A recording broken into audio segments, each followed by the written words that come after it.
ప్రభువైన యేసుక్రీస్తు నామములో కూడి చేరి వచ్చిన మీ అందరికీ నా ప్రత్యేకమైన ప్రేమ వందనాలమ్మా. బాగున్నారమ్మా? దేవునికి స్తోత్రం. మేము దేవుని బిడ్డలారా, ఈ సమయంలో ఈనాటి వాక్య ధ్యానంలోకి వెళ్ళిపోదాం. ఈనాటి వాక్య ధ్యానం కొరకే పరిశుద్ధ గ్రంథమైన బైబిల్లో నుండి 50వ కీర్తన 17వ వచనాన్ని చదువుకుందాం. 50వ కీర్తన 17వ వచనం.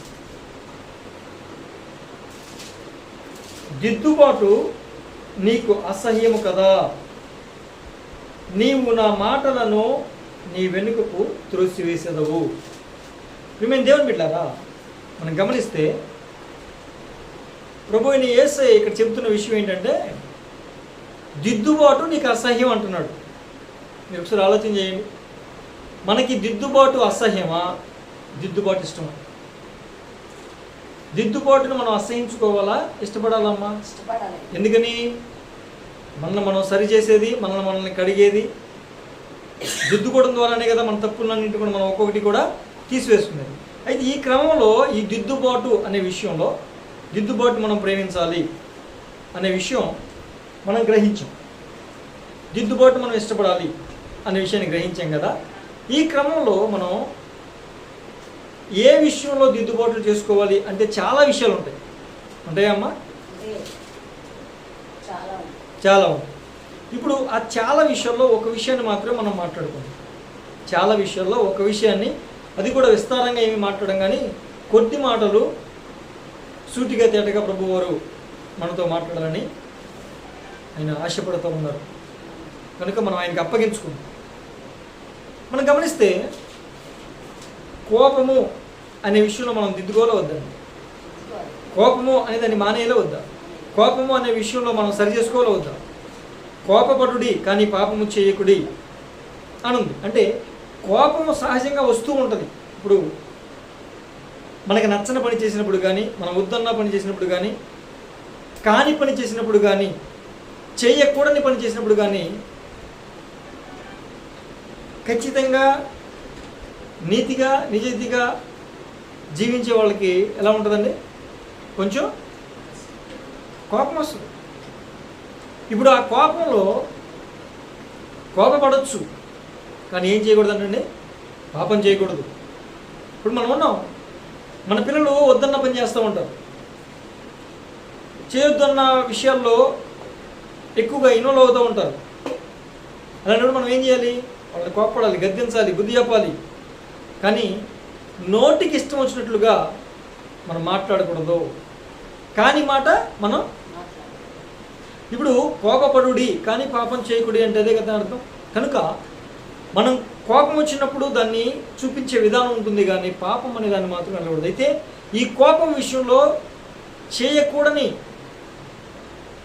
కోపం వచ్చినప్పుడు ఆవేశంలో, తొందరపాటులో చేయకూడని కొన్ని పనులు కొంతమంది భక్తులు ఈ పరిశుద్ధ గ్రంథంలో చేశారు. వాళ్ళు ఆ పనులు చేయడం ద్వారా నష్టపోయింది ఏంటి, దేవుని యొద్ద నుంచి వచ్చిన పరిణామం ఏంటి అనే విషయాన్ని మనం ఈ పూట ధ్యానం చేద్దాం. దేవునికి స్తోత్రం, హల్లెలూయా. ఒకసారి ఆదికాండము 4వ అధ్యాయం కనుక మనం చూడగలిగితే, ఆదికాండం 4వ అధ్యాయం కనుక మనం చూడగలిగితే 9వ వచనంలో ఉంటుంది. 9వ వచనంలో ఉంటుంది, నీ దేవుడైన నీ తమ్ముడైన హేబేలు ఎక్కడున్నాడు అని ప్రభువారు కయీనుని అడుగుతారు. కయీను, నీ తమ్ముడైన హేబేలు ఎక్కడున్నాడు అంటాడు. ఇప్పుడు తమ్ముడైన హేబేలు ఎక్కడున్నాడంటే ఏమని చెప్పాలండి సమాధానం? ఏమని చెప్పాలి? మా తమ్ముడు పలానా చోట ఉన్నాడండి, లేకపోతే మరి ఎక్కడున్నాడో నాకు తెలియదు, నాకు చెప్పలేదు వెళ్ళేటప్పుడు అనే కదా సమాధానం చెప్పాలి. ఒక సాధారణమైన మనిషి అడుగుతుంటేనే అలా సమాధానం చెప్పాలి. మరి దేవాది దేవుడు సాక్షాత్తు వచ్చి నీ తమ్ముడు ఎక్కడా అని అడిగితే ఏం చెప్పాలండి? నా తమ్ముడికి నేనేమన్నా కాపలా ఉన్నామన్నా, కాపలు పెట్టావా, వాడు ఎక్కడో నాకేం తెలుసు, నాకు తెలియదో అని దేవుని మీదే కోపపడుతున్నాడు. 5వ వచనంలో చూస్తున్నాడు. అంటే ఆ కోపం వల్ల ఏం జరిగిందండి? కయీను తన తమ్ముడైన హేబేల్ని చంపేశాడు. కోపం రావచ్చు సహజం మనిషికి, కానీ దాని ద్వారా పాపం మాత్రం మనం చేయకూడదు. దేవునికి కోపాన్ని రేపకూడదు.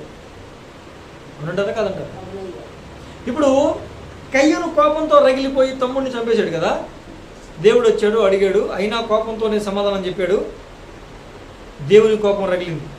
మరి దేవునికి కోపం వస్తే విషయం ఎలా ఉంటుంది? మామూలుగా ఉండదు. శపించేశాడు, మరలా ఎప్పుడు కూడా నువ్వు నా సన్నిధిలో కనబడవు. ఏమంటే దేవుని మందిరంలో దేవుని సన్నిధిలో కనబడవు అంటే అది అంతకన్నా శాపం ఇంకేమైనా ఉంటుందండి? నువ్వు దేశ దిమ్మలపై తిరుగుతావు అంటే అంతకన్నా శాపం ఇంకేమైనా ఉంటుందండి? కనుక గమనించిన మేము దేవుని బిడ్డలారా, కోపము అనేది చాలా చాలా ప్రమాదం. కోపంలో మనం ఏమాత్రం కూడా పాపం చేయకూడదు. దేవుడు చేయొద్దన్న పనులు చేయకూడదు. కాని మాటలు పలకూడదు. చేయొద్దన్న పనులు కూడా మనం చేయకూడదు. కోపంలో దొంగతనాలు చేస్తారు, కోపంలో ఇష్టమైనట్టుగా మాట్లాడతారు, కోపంలో వెంటనే కొట్టేసుకుంటూ ఉంటారు. తప్పండి అది. ఇప్పుడు పాత నిబంధనలో చంపితేనే నరహత్య చేయొద్దు, ఒక మనిషిని ఇంకొక మనిషి చంపొద్దు అని చెప్పాడు. అవునండి. మరి క్రొత్త నిబంధనలో ఏమని చెప్పాడు? క్రొత్త నిబంధనలో మనకి ప్రభు ఏమని చెప్పారు కనుక మనం ఆలోచన చేస్తే, మత్తయి సువార్త 5వ అధ్యాయము 21, 22, 23 వచనాల్లో కనుక మనం చదివితే అక్కడ వ్రాయబడిన మాట ఏంటయ్యా అంటే, నరహత్య చేయవద్దు అని మీరు విన్నారుగా అని ప్రభు వారు అన్నారు. ఇది ఎక్కడండి? కొండ మీద జరుగుతున్న ప్రసంగం కదా. ఈ కొండ మీద జరుగుతున్న ప్రసంగంలో నాన్న ప్రజలారా, ధర్మశాస్త్రంలో నరహత్య చేయొద్దు అని ప్రభువు చెప్పారుగా. అవునండి, చెప్పారు. బోధకుడా చెప్పారు, మేము విన్నాం. ఓకే, నేను మీతో చెప్పున్నది ఏమనగా అని ఆయన ఏమంటున్నారంటే, తన సహోదరుని మీద కోపపడు ప్రతివాడు విమర్శకు లోనవుతాడు. విమర్శ అంటే ఏంటంటే తీర్పులోకి వెళ్తాడు.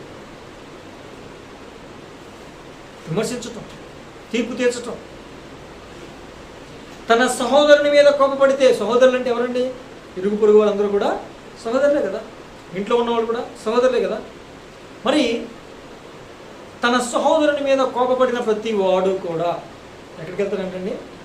విమర్శకు లోనవుతాడు. తన సహోదరుని చూచి వ్యర్థుడా, వ్యర్థమైందన్న. కానీ మనం వాడుక భాషలో ఎక్కువ వ్యర్థుడా అన్న పదం కన్నా ఏం వాడతామండి? పనికి మాలిందాన, పనికి మాలినోడా అంటాం కదా. అది ఆ పదం మాట్లాడితే మహాసభకు అంటే దేవుని తీర్పు దినమున ఆ సభలో మనం నుంచోవాలి, ఆ జడ్జిమెంట్లో మనం నుంచోవాలి, ఆయన మహాకోర్టులో మనం నుంచోవాలి. న్యాయాధిపతిగా న్యాయపీఠం మీద కూర్చున్న ప్రభు అయిన యేసయ్య సభలో మనం నేరస్తులుగా నుంచోవాలి. ఏమంటే అది నేరం ఘోరం, హత్య చేయవసరలా. కొత్త నిబంధనలో పలికితేనే. ఆ రోజుల్లో ఇలాంటి మాటలు ఎన్నన్నా కన్సిడర్ చేయడండి. కానీ నూతన నిబంధనలో మాట్లాడితేనే నరహత్య చేసినట్లు. దేవునికి స్తోత్రం, హల్లెలూయా.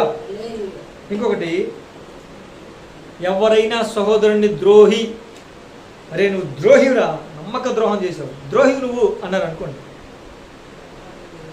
ఇక నరకాగ్ని. నేను చెప్పట్లేదు, లేఖనాలు చెప్తున్నమాట. మత్తయి సువార్త 5:21-23. అంటే ఒక సహోదరుని నువ్వు డైరెక్ట్గా చంపవసరంలా. కత్తితో పొడిచి కానీ, ఏదైనా ఒక ఆయుధంతో, రాయితో కొట్టి కానీ, ఏదో ఒక ఆయుధంతో లేదా చేత్తోనే నువ్వు ఒక మనిషిని చంపాల్సిన అవసరం లేదు. నరహత్య అంటే కొత్త నిబంధనలో. మరి ఏం చేస్తే నరహత్య అవుతుంది? కోపపడితే. ద్రోహి అంటే, వ్యర్థుడా అంటే నువ్వు నరహత్య చేసిన దాంతో ఏంటండి? నరహత్య చేసిన దాంతో సమానం. దేవునికి స్తోత్రం. కనుక అలనాడు కయ్యేనుకు ఏ విధమైన శాపాన్ని విధించాడో, నువ్వు నా సన్నిధిలోకి ఎప్పుడు కూడా కనపడవు అనే శాపాన్ని ఏ విధంగా విధించాడు? ఆయన సన్నిధి అంటే ఎక్కడండి? పరలోకమే కదండి. మరలా మనం పరలోకంలో కనిపించే అవకాశమే మనకి లేకుండా అదవుతుంది. కనుక అది చాలా చాలా ప్రమాదకరమైన విషయం. చాలా చాలా ప్రమాదకరమైన విషయం. కనుక మన సహోదరుని మీద కోపపడాలి. ఇప్పుడు ద్రోహి అంటామా, వ్యర్థుడా అంటామండి? అనకూడదు. దేవునికి ఇస్తుంది. ప్రియమైన దేవుని బిడ్డ,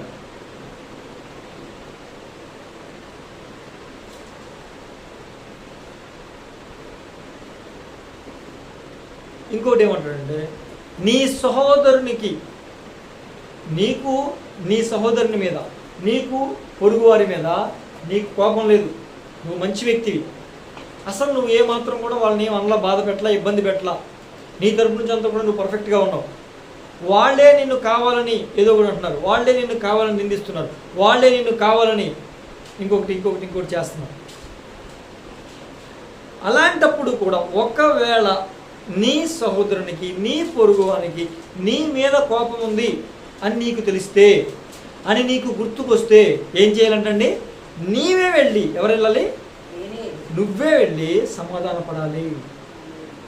మనం తప్పు చేస్తే కాదంట, మనకి వాళ్ళ మీద కోపం ఉందని తెలిస్తే మనమే వెళ్ళి సమాధాన పడాలి అని ప్రభు వారు చెప్తూ ఉన్నారు. దేవునికి స్తోత్రం. హల్లెలూయా, హల్లెలూయా. ప్రియమైన దేవుని బిడ్డ, కోపం అనేది మంచి విషయం కాదు. ఈ దిద్దుబాటు అనే విషయంలో కోపాన్ని మనం విడిచిపెట్టుకుందాం. అది ఒక్కసారికి జరగకపోవచ్చు, కానీ క్రమక్రమంగానైనా మనం దాన్ని విడిచిపెట్టడానికి మనం ఏం చేయాలండి? ప్రయత్నం చేస్తూ ఉండాలి. దేవునికి స్తోత్రం. అలాగే ఇంకొక విషయం చూస్తే, మొదటి సమూయేలు గ్రంథము 18వ అధ్యాయము, మొదటి సమూయేలు గ్రంథం 18వ అధ్యాయము 8, 9 వచనాలు కనుక మనం ఒకసారి ఆలోచన చేస్తే,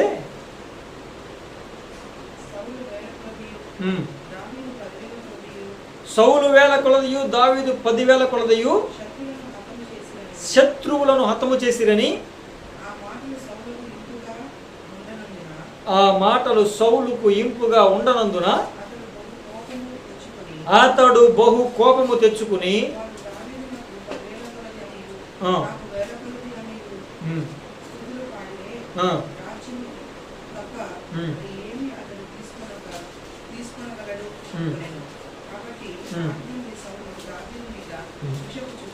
నాట నుండి సౌలు దావీదు మీద ఏం చూపు నిలిపాడండి? విషపు చూపు నిలిపాడు. ప్రియమైన దేవుని బిడ్డలారా గమనించి, ఇప్పుడు ఈ సందర్భం ఏంటి? గొలియాత్ వచ్చాడు.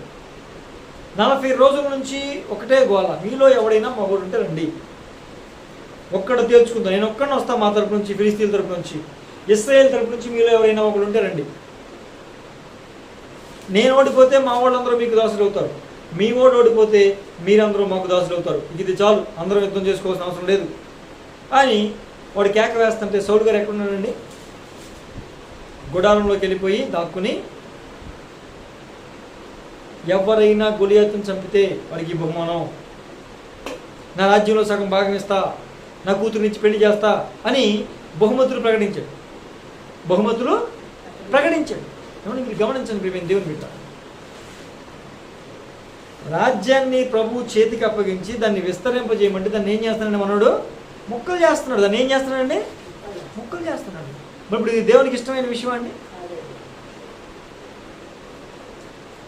ఇలాంటి పరిస్థితుల్లో ఉంటే అలాంటి గొలియాతు మీదకి దావీదు వెళ్ళి యుద్ధం చేసి వాడిని జయించి జయోత్సాహంతో వస్తున్నప్పుడు ప్రజలు ఏమంటున్నారు? దావీదు 10,000 కొలది, సౌలు 1000 కొలది అంటే ఆ మాటలంట సౌలుకి ఇంపుగా అనిపించాలి, అంటే మంచిగా అనిపించాల, చిరాకు తెప్పించేసి, నేను రాజుని, నన్ను ఎక్కువగా పొగడకుండా ఆడెవడో ఇవాడు వచ్చాడు వాడిని పొగుడతారా? చాలామందికి ఇదే ఉంటుందండి. సంఘాల్లో కూడా చాలామందికి ఏముంటుందంటే, నేను మొదటి నుంచి ఉన్నవాడిని, నేను మొదటి నుంచి ఉన్న దాన్ని, మా కుటుంబం మొదటి నుంచి ఉన్నారు, మమ్మల్ని పొగడరు కానీ, కనీసం మమ్మల్ని ప్రశంసించరు కానీ, మమ్మల్ని ఏదన్నా పని చేస్తే మెచ్చుకోరు కానీ, వాళ్ళు ఎవరో ఇవాళ వచ్చారు కొత్తగా కుటుంబం, వాళ్ళు ఎవరో ఇవాళ సంఘంలోకి వచ్చారు, వాళ్ళని మాత్రం పాస్టర్ గారు అంటారా? అంటండి, అలా అనొచ్చా? ఇప్పుడు నువ్వు చేస్తే నిన్ను ప్రశంసిస్తారు, వాళ్ళు చేస్తే వాళ్ళని ప్రశంసిస్తారు. పని చేసే వాళ్ళని ఎవరైనా ప్రశంసిస్తారు కానీ పని ఉన్నప్పుడు దాక్కుని ఎవడైనా చేస్తే వాడికి మనం అవసరమైతే ఏదన్నా సహకరిద్దాం అనేటట్లుగా ఉంటే ఎలా ఉంటుందండి?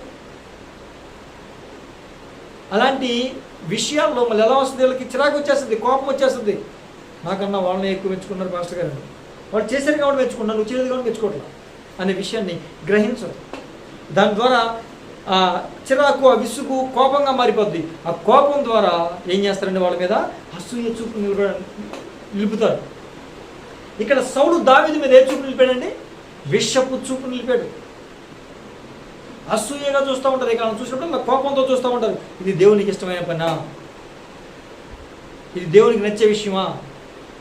కాదు అని నేను మీకు సందర్భంగా తెలియజేస్తాను. ప్రియమైన దేవుని బిడ్డ, అర్థమవుతుందండి. కనుక ఒకటే గుర్తుపెట్టుకోండి,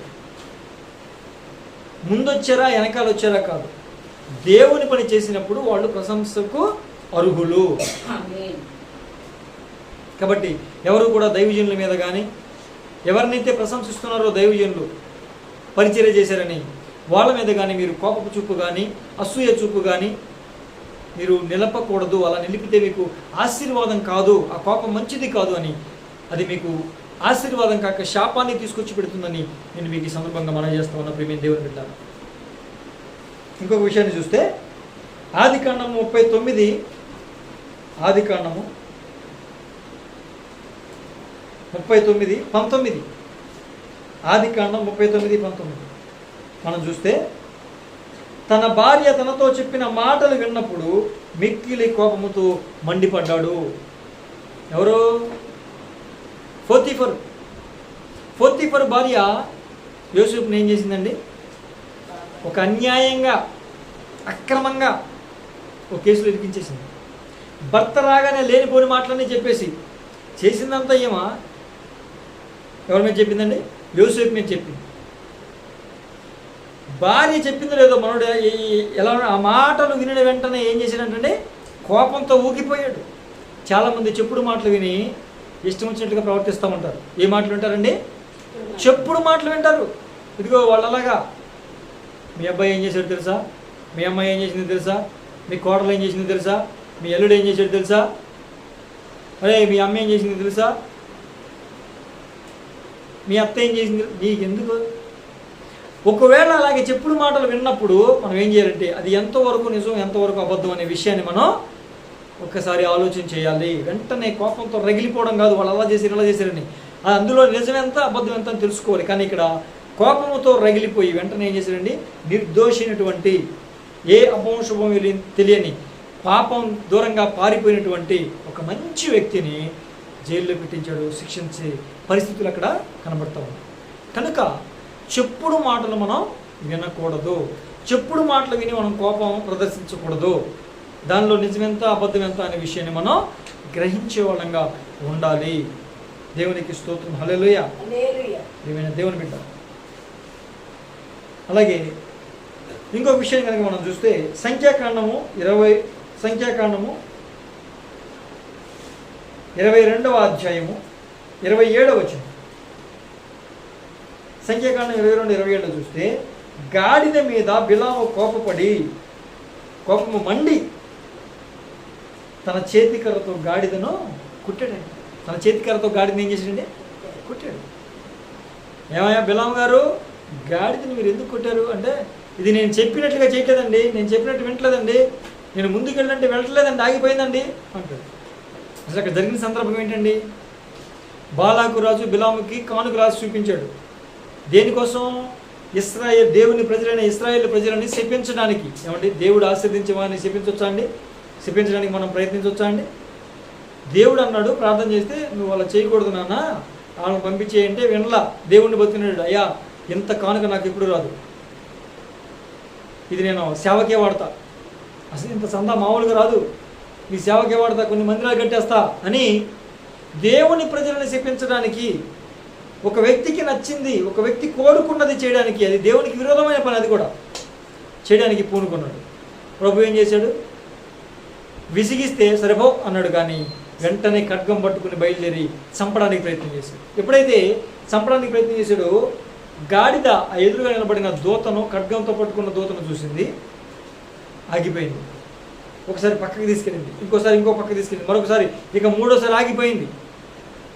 ఈ ఎంతసేపటికి కదలకపోతే చేతిలో ఉన్న కర్రతో కొట్టేస్తున్నాడు. కోపం మండిందంట. ఎందుకంత మండటం?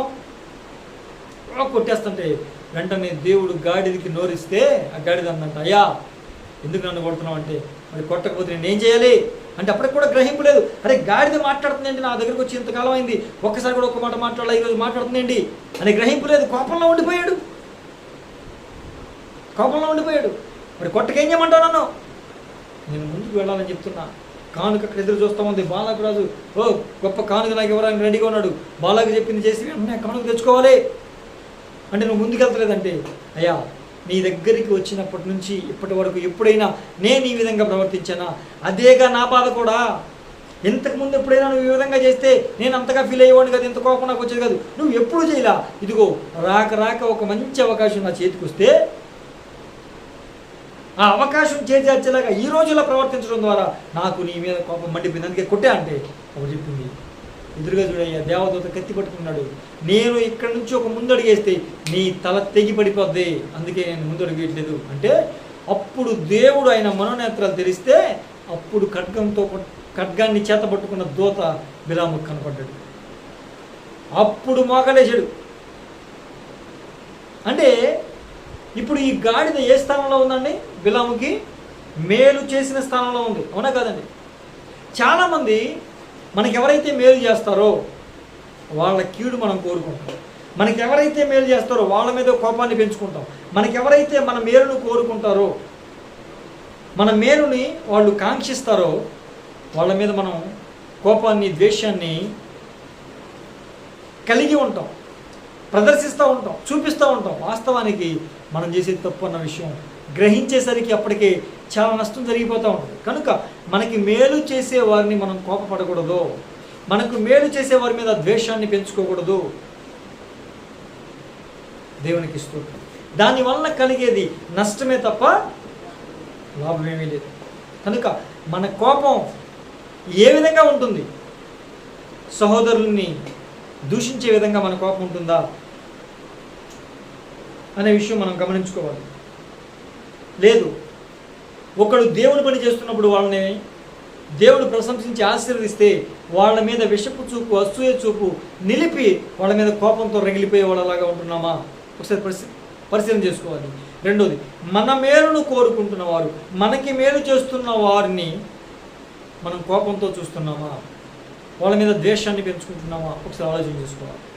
అలాగే ఇంకొక విషయాన్ని కనుక మనం ఆలోచన చేస్తే అదే సంఖ్యాకాండం 20వ అధ్యాయం 8-10 వచనాల్లో కనుక మనం చూస్తే,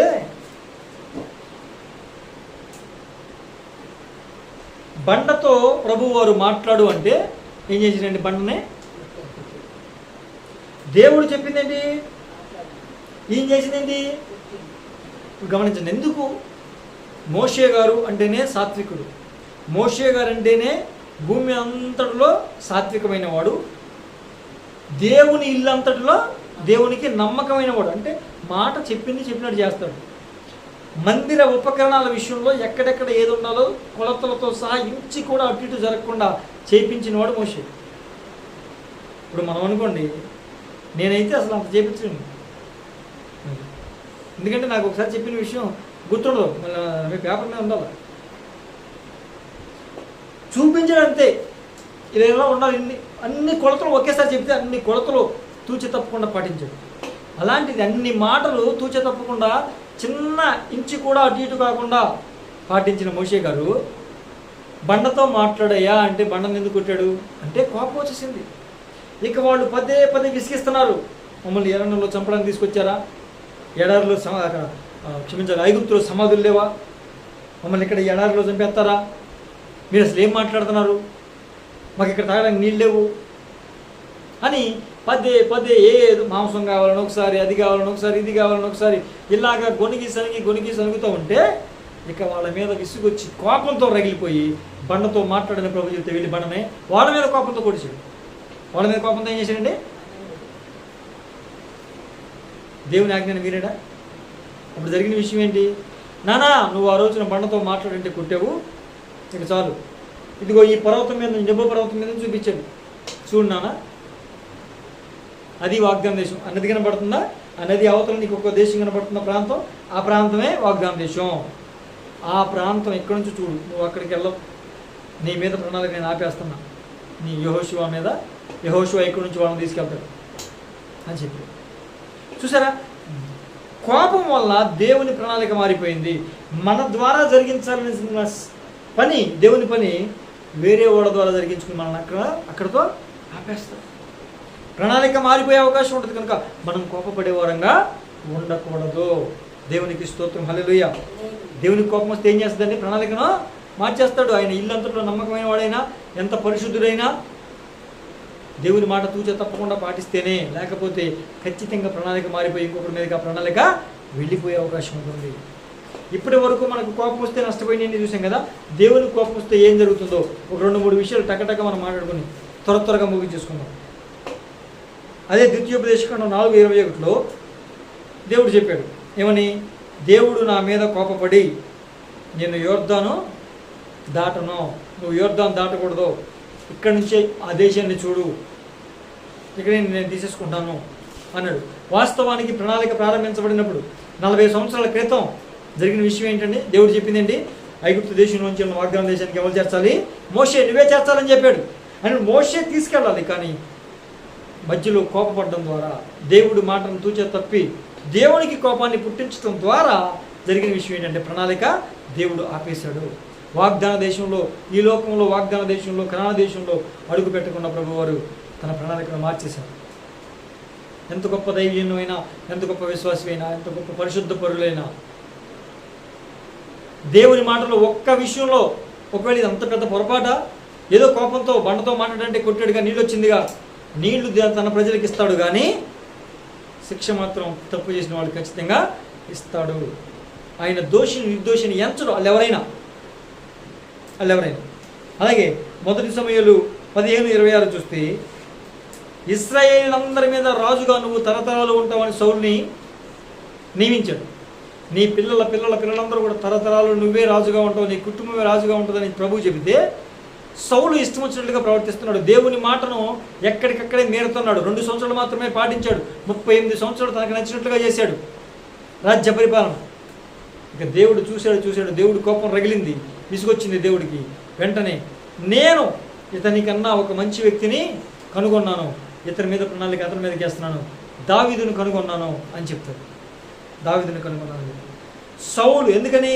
ఆ 15వ అధ్యాయం 11వ వచనం కనుక మనం చూస్తే, సౌలు నన్ను అనుసరింపక వెనుక తీసి నా ఆజ్ఞలను గైకొనకపోయెను, అతన్ని రాజుగా ఉంచినందుకు నేను పశ్చాత్తాపడుతున్నాను అంటాడు.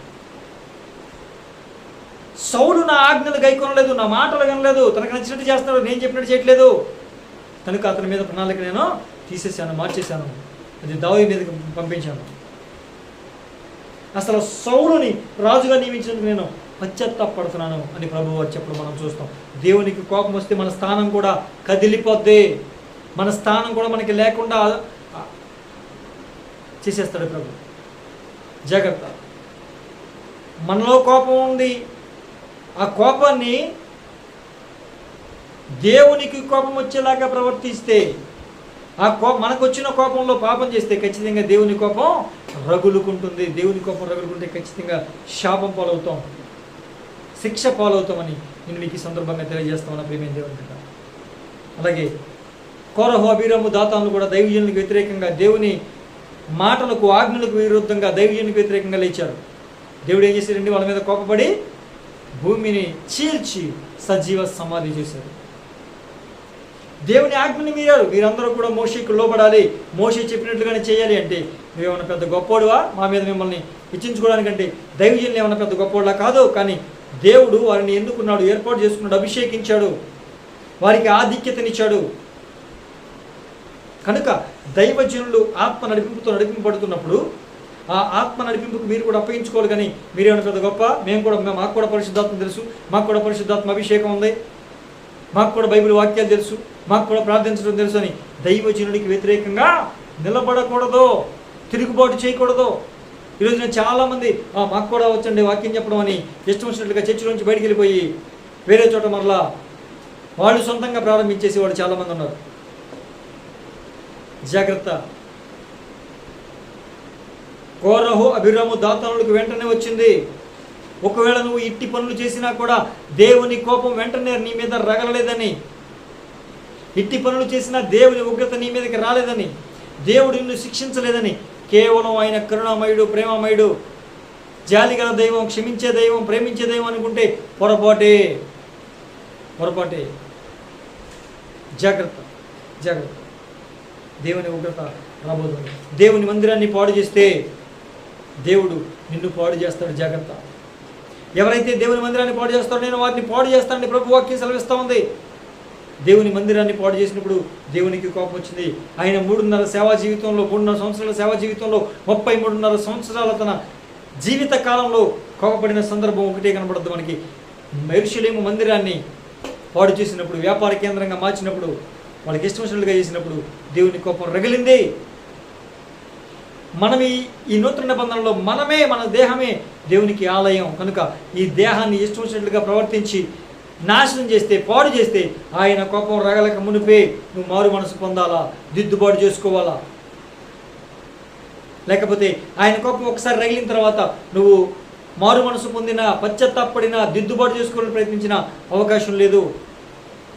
హెబ్రీ పత్రికలో రాస్తాడు ఏశావు కోసం, ఆ తరువాత ఏశావు కన్నీటితో ప్రార్థించినను, పశ్చాత్తాపడి ప్రార్థించినను ఆయన కనికరించలా, ఉపయోగం లేకుండా పోయింది.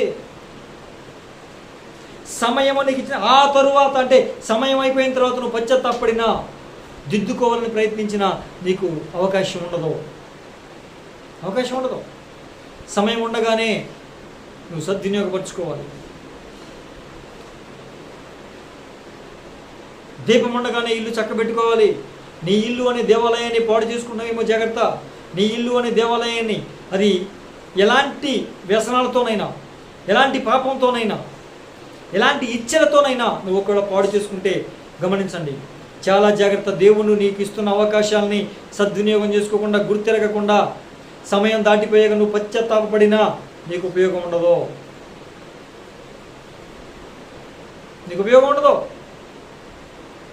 ఆ తరువాత ఏశావు పశ్చాత్తాపంతో, కన్నీటితో ప్రార్థించిన ఉపయోగం లేకుండా పోయింది. నీకు కూడా అదే పరిస్థితి ఉంటుంది. నీ దేహాన్ని నువ్వు పాడు చేసుకుంటే, నా శరీరం నా ఇష్టం, నా జీవితం నా ఇష్టం అని నువ్వు అనుకుంటున్నావేమో. ఇది నీ జీవితం నీది కాదు, దేవుడు నీకు అనుగ్రహించింది. నీకు అనుగ్రహించిన ఈ జీవితంలో, నీకు అనుగ్రహించినటువంటి ఈ శరీరాన్ని చాలా జాగ్రత్తగా కాపాడుకోవాలి. ఈ శరీరం అనే ఘట్టమును చాలా జాగ్రత్తగా కాపాడుకోకపోతే నీ ఇష్టమైనట్లుగా జరిగించి ఏదో చేసేస్తాను, ఆ ఇష్టం అని నువ్వు అనుకుంటే సరిపోదు. ప్రతి దానికి లెక్క అప్పచెప్పాల్సిన దినం ఉంటుంది. జాగ్రత్త. దేవుడు నీకు సమయిస్తున్నప్పుడు నీవు సద్వినియోగం చేసుకుని మార్పు చెంది దిద్దుబాటు జరిగితే సరే, లేకపోతే జాగ్రత్త. అక్కడ అంటాడు 50వ కీర్తన 21వ వచనంలో ప్రభు వారు అంటారు, ఇట్టి పనులు నీవు చేసినను నేను మౌనిన ఇంటినని కేవలము నేను నీ వంటి వాడని అనుకుంటున్నావేమో. అయితే నీ కన్నుల ఎదుట ఈ సంగతులన్నీ, అంటే ఈ సంగతులు అంటే ఏ సంగతులు? నీవు చేసిన సంగతులన్నిటినీ కూడా నీ కన్నుల ఎదుట నేను చూపించి వరుసగా ఉంచి, అది ఒక్కటి కూడా విడిచిపెట్టండి. వరుసగా నువ్వు చేసిన పనులన్నీ చూపించేస్తాడు. అక్కడ నిన్ను గద్దిస్తాడు. తర్వాత వచ్చిన చదవండమ్మా. దేవుని మర్చిపోయేవాళ్ళంటే నువ్వు నీ ఇష్టంగా జరిగిస్తుంటే దేవుని కోపం నీ మీద రగలతలేదని, దేవుడు నిన్ను శిక్షించట్లేదని దేవుని మర్చిపోయావు. దేవుని భయాన్ని విడిచిపెట్టేసావు నువ్వు. దేవుడు అంటే నీకు భయం లేదు. నీకు ఆ దేవుని భయం లేకుండా జీవిస్తూ అక్కడ అన్నాడు, దేవుణ్ణి మరిచిపోయి ప్రవర్తిస్తున్న నీ ప్రవర్తనను బట్టి హెచ్చరిడిగా నడుస్తున్నావేమో. ఇదిగో దీన్ని ఆలోచించు. నేనేం చేస్తాను తెలుసా? నేను మిమ్ములను చీల్చివేయుదును, తప్పించువాడు ఎవ్వడు ఉండడు ఆ రోజున. జాగ్రత్త. తప్పించువాడు ఎవ్వడు ఉండడు ఆ రోజున. ఒకసారి ఆలోచన చేసుకో. నీకు అవకాశం ఇస్తుంటే సద్వినియోగం చేసుకోకుండా దుర్వినియోగం చేసుకున్నావేమో. అవకాశం ఇస్తుంటే ప్రేమగల దేవుడు, కరుణగల దేవుడు, కృపగల దేవుడు అబ్బో అబ్బో అబ్బో అనుకున్నావేమో. జాగ్రత్త. నీ సంగతులన్నీ వరుసగా నీవు చేసిన పనులన్నీ నీ ముందు పెట్టి నిన్ను చీల్చివేస్తా. ఆ దినమున నా చేతుల నుంచి కాపాడేవాడు ఒక్కడు కూడా ఉండడు. ఇవన్నీ కాపాడాల్సిన దేవుడే మన మీద కోపాన్ని చూపిస్తే మనం బ్రతకగలమా? దిద్దుబాటుకి ఇష్టపడదాం, దిద్దుబాటుని ప్రేమించుకుందాం, మనల్ని మనం దిద్దుబాటు చేసుకుందాం. కోపము అనే విషయంలో కోపం వచ్చిన పాపాన్ని చేయకుండా మనం కంట్రోల్ చేసుకుందాం. ఇక్కడి నుంచి అయినా ఆ విషయంలో మనం జయాన్ని పొందుదాం. ఈ కోపం అనే విషయం మీద మనం దిద్దుబాటు చేసుకుని జయాన్ని పొంది మన కోపాన్ని తీసివేసుకుని దేవునికి ఇష్టంగా బ్రతుకుదాం. దేవుని ఆశీర్వాదాలు పొందుకుందాం. అట్టి కృప ప్రభు మనకి దయచేయునుగాక. ఆమె ప్రార్థన చేసుకుందాం బిడ్డ.